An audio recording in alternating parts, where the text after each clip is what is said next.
Hello students, मैं मनोज शर्मा जनक सिंह चौहान के साथ एमजे क्लासेस में। और आज हम पढ़ रहे हैं क्लास 10th की पोएम नंबर 5। पोएम का नाम है द बॉल पोएम, यानी गेंद के ऊपर एक कविता। तो इसके जो पोइट हैं वो हैं जॉन बेरीमैन। इस कविता में जॉन जो बेरीमैन है उन्होंने बहुत ही छोटा सा टॉपिक लिया है, गेंद, और इसी गेंद के ऊपर बहुत ही भावनात्मक रूप से और बहुत गहरा संदेश रीडर्स यानी पाठकों को देने की कोशिश की है। तो इस जो कविता है उसके अंदर एक छोटा सा बच्चा होता है, वो अपनी गेंद को खो देता है।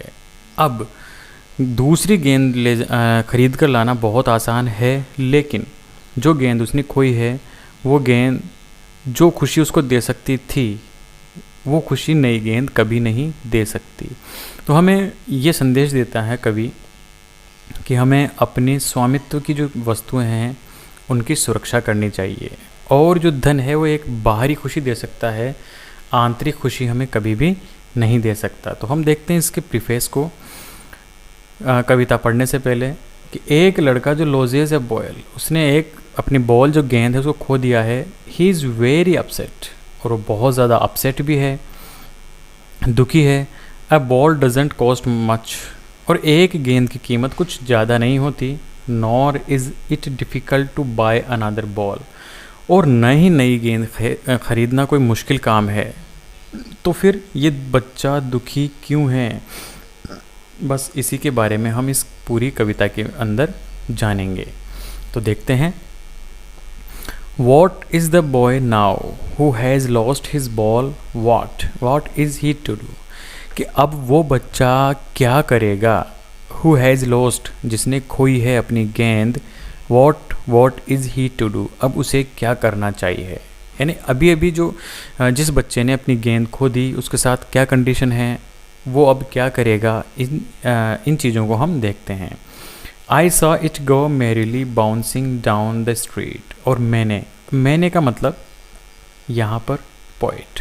तो पोइट है वो खुद के लिए कहता है कि मैंने इसको देखा है। इट यानी उस बॉल को, उस गेंद को मैंने जाते हुए देखा है। मेरीली यानी खुशी से, बहुत खुशीपूर्वक। बाउंसिंग यानी उछलते हुए। डाउन इन द स्ट्रीट, इस गली में, जिस गली में बच्चा खेल रहा था उस गली में ही मैंने इस गेंद को आगे जाते हुए देखा है।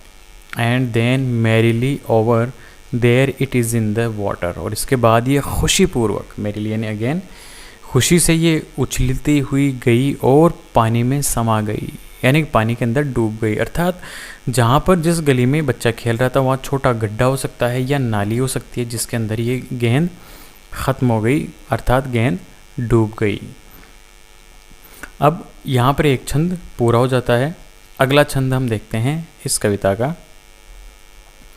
नो यूज़ टू से ओ देर आर अदर बॉल्स। अब ये कहने का कोई मतलब नहीं निकलता कि उसको, बच्चे को ये बोला जाए कि देखो यहाँ पर दूसरी गेंद तुम ले लो।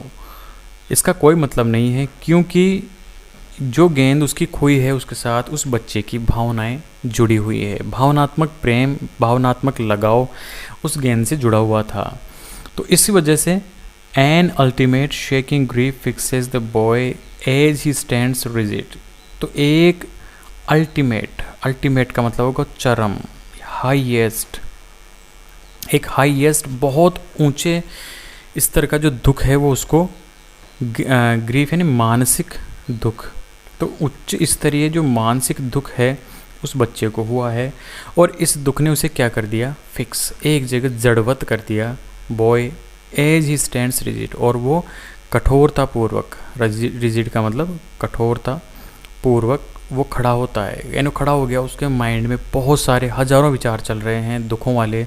उसका चेहरा पीला पड़ा हुआ है और वो चुपचाप खड़ा हुआ है। ट्रेम्बलिंग यानी कांपता हुआ।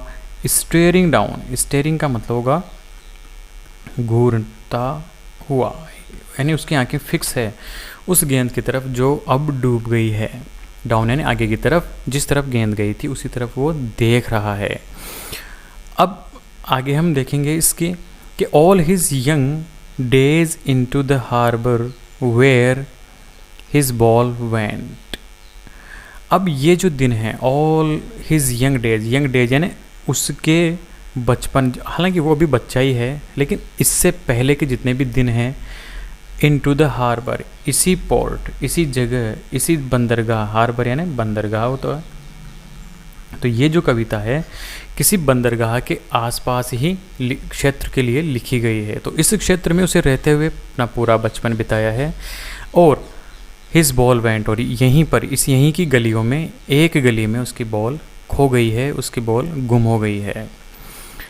I would not intrude on him, हालांकि मैं, यहाँ पर अगेन जो कवि है वो खुद के लिए कह रहा है कि मैं कोई हस्तक्षेप, इंट्रूड यानी हस्तक्षेप, कोई हस्तक्षेप नहीं करूँगा मैं इस कार्य के अंदर उस बच्चे के लिए। हालांकि अगर मैं चाहूँ तो ए डाइम, डाइम एक मुद्रा है जो इस तरह की दिखाई देती है। ये जो मुद्रा है ये उत्तरी अमेरिका के अंदर प्रचलित है। जिस तरह भारत में जो प्रचलित है वो है रुपया, 1 रुपये में 100 पैसे होते हैं, उसी प्रकार से एक डाइम में 10 सेंट होते हैं। तो ये इसका मुद्रा हो गई है। तो डाइम एक मुद्रा है और एक डाइम में एक बॉल आसानी से ख़रीदी जा सकती है। तो ये कह रहा है कि अ डाइम, एक रुपया, यूँ कहें 10 सेंट, अनदर बॉल, दूसरी बॉल ख़रीदी जा सकती है, लेकिन इज़ वर्थलेस, ये बिल्कुल बेकार होगा। यानी ऐसा कहना, ऐसा उसे सलाह देना बिल्कुल बेकार हो जाएगा, क्योंकि नई जो गेंद है वो उसको बिल्कुल भी खुशी नहीं देगी, बिल्कुल उसके मन को खुश नहीं करेगी, क्योंकि नई गेंद के साथ उसकी भावनाएं नहीं जुड़ी हुई, केवल पुरानी गेंद में उसकी भावनाएं जुड़ी हुई है। और इस प्रकार ही सेंसेज यानी फील्स, महसूस करता है द फर्स्ट रेस्पॉन्सिबिलिटी, और इस गेंद के खोने से जो उसे दुख हुआ है, ये चीज़ उसको इस संसार की पहली रेस्पॉन्सिबिलिटी, पहली उत्तरदायित्व, जिम्मेदारी का भान करवाती है। यह उत्तरदायित्व वो समझता है, और ये समझता है कि हमें उन चीज़ों की सुरक्षा करनी चाहिए जो हमारे अधिकार में होती है, जो हमें प्रिय होती है, जिनसे हमारी भावनाएं जुड़ी होती है। उन वस्तुओं की हमें केयर करनी चाहिए या सुरक्षा करनी चाहिए। पीपल विल टेक बॉल्स, अब यहाँ पर अगेन जो वो कह रहा है कि जो इस संसार के अंदर पीपल यानी लोग जो हैं, विल टेक बॉल्स, वो गेंदों को ख़रीदेंगे। इट मीन्स यहाँ पर गेंद खरीदने का मतलब है अर्न मनी, कि इस संसार के लोग हैं वो मनी को अर्न करेंगे और लॉस भी करते रहेंगे, यानी कमाएंगे गंवाएंगे, आएगा धन जाएगा धन। तो ये चीज़ इसमें हमेशा चलती रहेगी, कंटिन्यू चलती रहेगी। Balls will be lost always, और जो धन है वो हमेशा खोता भी रहेगा। लिटिल बॉय, तो ये जो छोटा बच्चा है, and no one buys a ball back, इस बच्चे की कोई भी उस गेंद को वापस नहीं खरीद सकता। कोई इस पूरे संसार में कोई जो व्यक्ति है इस बच्चे की खोई हुई गेंद को वापस नहीं दे सकता। क्यों? क्योंकि जो धन है, मनी इज एक्सटर्नल, क्योंकि धन बाहरी खुशियाँ दे सकता है, लेकिन आंतरिक भीतरी जो खुशियाँ हैं वो कभी नहीं दे सकता।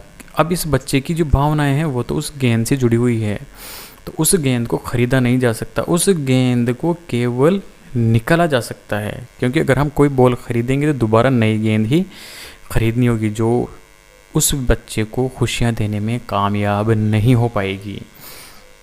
तो इसलिए कवि कहता है कि मनी तो एक्सटर्नल है, बाहरी खुशियाँ ही दे सकता है। He is learning well behind his desperate eyes, और वो बच्चा भी इस बात को सीख रहा है। ही इज़ लर्निंग, वो सीख रहा है वेल, अच्छी तरह से, behind his desperate eyes, desperate यानी दुखी, उसकी जो दुखी मन है, दुखी आंखें हैं, उन आँखों से वो सीख रहा है कि सच्ची खुशी हमें केवल वही वस्तुएं दे सकती है जिनसे हमारी भावनाएं जुड़ी हुई है। तो आगे कहता है कि एपिस्टेमोलॉजी ऑफ लॉस, तो लॉस यानी खोना, तो खोने की जो ज्ञान शास्त्र है, एपिस्टेमोलॉजी यानी ज्ञान शास्त्र, तो जो खोने का ज्ञान शास्त्र है वो क्या कहता है, हाउ टू स्टैंड अप, कि हम किस तरह से फेस कर सकते हैं, सामना कर सकते हैं अपने दुखों का, अपने लॉस, अपने हानि को किस तरह हम सहन कर सकें, यही चीज़ हमें सीखनी होगी। Knowing what every man must one day know. और इस ज्ञान को, इस ज्ञान शास्त्र को प्रत्येक व्यक्ति एक न एक दिन ज़रूर सीखता है।